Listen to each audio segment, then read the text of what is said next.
That's her from New Delhi. We're joined by Amber Kak, co-director of the AI Now Institute in Amsterdam, Ruta Lipina, associate professor at the Riga Graduate School of Law, and in Kyoto, in Japan, is Mark Einstein, research director and global head of AI research at Counterpoint Research. Thank you. Right. So I think we are just starting to enter what we call the era of agentic AI. And what this really means is that AI is going from kind of more advanced and more intelligent searching to be able to do things on its own. This has really shaken up financial markets and raised a lot of questions as to, what the future of business and life is even going to look like. Yeah, I mean, I think there's a tendency to get distracted in some sense by every new iteration of this shiny new toy, and every term, whether that's AI or artificial general intelligence, AGI, or agentic AI, you have a million different interpretations of what these terms even mean. And so this is all to say, I think it's a fast-moving, frantic news cycle. I think our focus is on how do we ensure that the public and not just tech CEOs sitting in Silicon Valley have get a say in this trajectory. So one is we still experience, of course, a lot of hallucinations. Untrue answers given by these large language models that are very popular. And I think it comes with a mix of safeguards, but also education of how to use these systems efficiently. So I think that is still a very hot topic, and we haven't found a solution to that. Look, regulation is one of our tools in the toolbox, so to speak, but the question is, what is our goal here? And I think our goal is really to try to combat what is at the root cause of many of our anxieties around this technology, which is in a really unprecedented concentration of power in a very small section of the tech industry. And this isn't just a question of market power and, who gets the spoils of this new economy, because as AI gets integrated into every single domain, whether it's healthcare or entertainment or education, we're seeing the ways in which the worldview of those that develop this technology is also kind of up for grabs and potentially, poised to dominate the next era of what society looks like. So all of that to say, these aren't just technical or technological questions. These are societal questions. They have extreme implications for our economy and certainly for our democracy. And so I think the need of the hour is to use all tools at our disposal to open up the conversation so that, like I said, it is the public that's back in the driver's seat. I think that we are starting to see a great dichotomy between, I would say, China-centric and US-centric AI software. I think this is a great race, and I think the lines are being drawn. I think that, interestingly, there are an increasing amount of countries that don't want to be reliant on either country. And so we're starting to talk more and more about a concept called sovereign AI, where a lot of countries are taking back control of their infrastructure, their data, their software. But it very much is a very fragmented world when it comes to AI. So funny you ask me. The reason why I'm in New Delhi in this moment, our organization is New York based, is for the Global AI Summit that is currently being hosted by India. And it's the first sort of Global South Western country to be hosting the summit. The first was at Bletchley Park, the last one in Paris, and very much the kind of overarching question here is there a third way outside of a kind of US-China dominated AI future? And I think there's a lot of buzz around this idea of democratizing AI, but equally I think the how we get there is still quite thin. I think it's easy to brandish terms like sovereign AI or openness in AI and democratization, but at the end of the day, I think if we're not truth-telling about the very sort of endemic dependencies of infrastructural dependencies or that this technology engenders, the fact that it is a handful of tech giants that dominate not just the key inputs, but also the infrastructure and certainly the pathways to monetization, both for consumer and for enterprise markets in this new economy is, I think, really the existential question right now. This concentration of power needs to be named before we do anything, before we can start to build an agenda to do do something about it?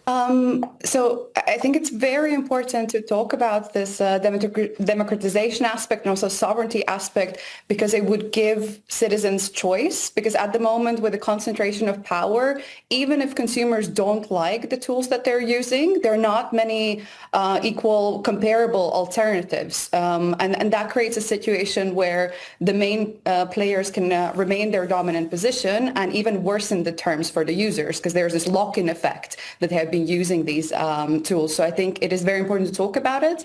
I don't know whether we're there yet to have that, but I think even discussions about it in this summit are essential, yes. Well, I think that there are a few key differences. I think one difference is that China is largely promoting open source standards. And so these monetize differently. These are free to use, and I think that they will be widely used, whereas the U.S. has more of a profit-driven centric model. I think that another thing that you will see is the level of censorship is different in both places. So I think that there are some key differences. I think that you will absolutely not see certain countries not use either U.S. or China-centric AI, and that's why I said I do see lines being drawn, and I do see a dichotomy, forming. So last year's summit was controversial in many aspects. It was also very political. Of course, I think when we talk about innovation, we have to think about trade-offs. So what is the cost of winning the AI race? And I think some safeguards just always have to be in place. And that's what you also see in the global governance of AI. Some rules might be different, but there is some minimum threshold that I think we can all agree on, especially if we talk about children and now also some of the new generative AI limits. I would say pitting innovation against regulation is sort of the oldest trick honed by corporate lobbyists, because I think, some of the time, I would actually almost refute the idea that it's even a trade-off, right?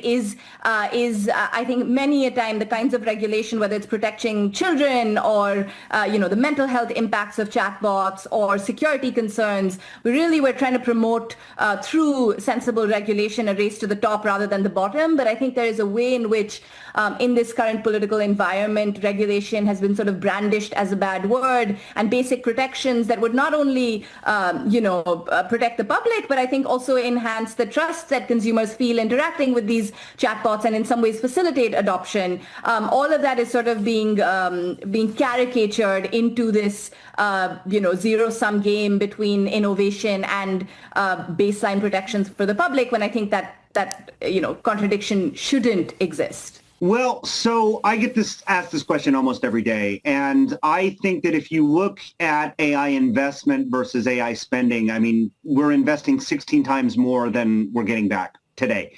So I do think that a lot of the companies in the sector are overvalued. I think that we're in more of an LLM bubble. I think that these model companies are often overvalued. I do see a correction, but I don't think it's an AI bubble. AI is a technology that is here to stay. I think these investments in things like data center and other infrastructures are long-term investments that will eventually pay off. But, it's just like the dot-com bubble. The dot-com bubble bursting was not the end of the internet. It was the beginning of the internet. And the companies that survived are the ones that rule the world today. So I think we often also talk about this hype cycle of technology. And I think what Mark said about distinguishing between different types of AI systems is important, because I think AI is here to stay, but the LLMs and how we will use them, govern them and integrate them, that is a separate issue. I think since we do start seeing some real harms in these matters, I think the regulation is trying to catch up with that. So even though we have rules, some of them are not enforceable yet, or they're just coming into place. So I think it's all still shaping up to become something that could improve the situation. I think let's start with the tools we have. There is no AI exception to the laws on the books. And what we have seen, certainly in the United States post, the President Trump's orientation towards this industry, but really all over the world, is a reluctance to enforce even the tools that we do have. And I think what we're seeing is really a backlash to regulatory inaction. And while it is, I think, easy or tempting to see AI as new as and disruptive, I think in many ways the failure modes we're seeing with AI are painfully familiar, because we have the last 10 years of social media and the kind of platform ecosystem to learn from, whether it's the kinds of competition concerns we're seeing with big tech companies shutting the door behind them. We've seen that story before. We've seen the open internet become ostensibly or for all practical purposes closed, or whether it's addictive design. If all roads lead back to surveillance advertising, what does that mean for our attention? What does that mean for our privacy, right? These aren't new. I've been working in tech policy for 15 years, and I will tell you there is very little about LLMs and the concerns that they bring up that feels novel. It feels like an exacerbation in the most case. And this isn't to say we don't need new rules, but it is to say we certainly don't need to reinvent the wheel. Because I think the more AI-generated stuff we see online, the more trust is challenged in the things that we're seeing and the things that other users are sharing. So I think at the moment, there is the feeling that we constantly ask ourselves, is this AI generated or is this real content? Which is problematic, because also a lot of people are now not relying on traditional media as much for the news and their search, but moving towards or using mostly social media. So I think it's a challenging topic. I think education could help, as always, but also I think we're only now entering the stage where we are governing platforms, let's say, more strictly than before. We've had regulation on that before, but I think a lot is also changing, at least in Europe, with the Digital Services Act as well. It is. I mean, I think that, one of the things that we talk about in tech circles is this dead internet theory, in that, so much on the internet is now AI generated. People don't know what's real and what's not real.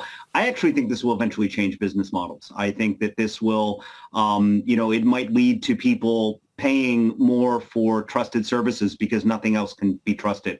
It might cause blockchain to be used as a verification method. It might mean that agentic AI is going to become the new user interface that we use instead of apps and things like that from a trusted agent.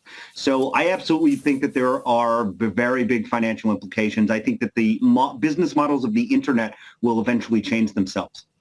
Yeah, I mean, I think it's soup to nuts accountability is how we talk about it, right? Like, there are the ways in which the LLM ecosystem or the supply chain pans out. There are certain kinds of design decisions, data decisions that are made at the foundation model layer. And it can only be the ChatGPTs, the OpenAIs, the Anthropics, the Googles that are in the business of building this foundational model infrastructure that should be held responsible for errors, for inaccuracies, for hallucinations that emanate from choices and development that happens at that layer. Equally, there are certain kinds of harms that are really emanating at the point of deployment, and those come not just from the ways in which the foundation model was how that particular sausage was made, but come from the ways in which a particular system is being deployed, whether there's a human in the loop, whether what is the kind of social interaction that is being engineered in that particular context. And so, yeah, I think that it really depends. It's quite contextual, but I think the most important thing to remember is that we need to make sure that it isn't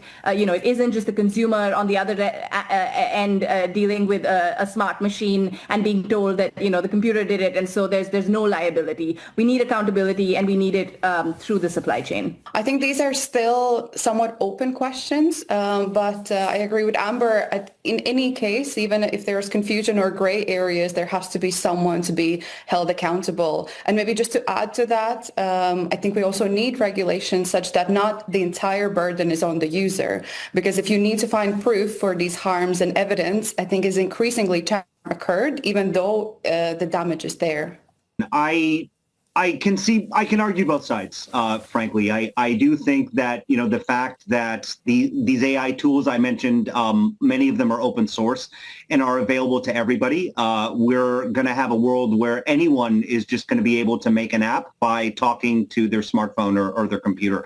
So I think that it will spur innovation in terms of startups and all sorts of things that we haven't seen. I think that, a lot of things are going to be automated. I think that there has been peer-reviewed research that's come out saying that some of these LLMs are more accurate than doctors. And so if you think about the implications for the healthcare industry. Healthcare costs could massively fall, which is a problem that every single country in the world has. But I think, as we've said on this panel, there is a very high concentration of power with these AI infrastructure companies and the hyperscalers and the companies associated with that, are, you could argue, an oligopoly. So I think that there will be some massive benefits, but there are some very legitimate concerns about the state of the industry as well. I think one thing that's really interesting in this moment is that you have tech CEOs getting on stages all around the world and sort of sounding the alarm that we're going to see mass unemployment or mass displacement of labor in the medium to long term, maybe 10 years, maybe 30. And these sort of ominous projections, I think, are doing two insidious things. A, I think we need to take seriously, if this is the vision that's coming from Silicon Valley, then is that a vision that necessarily the public and certainly our political representatives need to buy into? Are these, futures inevitable? And two, what is the judo move there when you're sort of projecting these systems as being so powerful that they would essentially end most of white collar work? Is it really is the point there to try to tell us that these systems are just so fantastic and magical? Because the reality on the ground, and this has come up in the context of the bubble discourse, is that some of these, this technology is coming up against hard constraints operationally. And what we're seeing in practice is that firms are struggling to find the kind of value that these mass displacement visions are sort of premised on. I think it could help us if we find a common goal. We can definitely harness it to improve qualities of our lives. But this is not where the big companies are going at the moment. I would argue it can save the human race. I think the implications that it could have for sustainability and all sorts of efficiency are things that we haven't even imagined yet. I think we need to look at this question as one of power, not of progress. And so to ask the question, first and foremost, who will have power in this new world and who will lose power, and start from there. To our guests, Amber Kak there, Ruta Lipina and Mark Einstein. And thank you too for watching.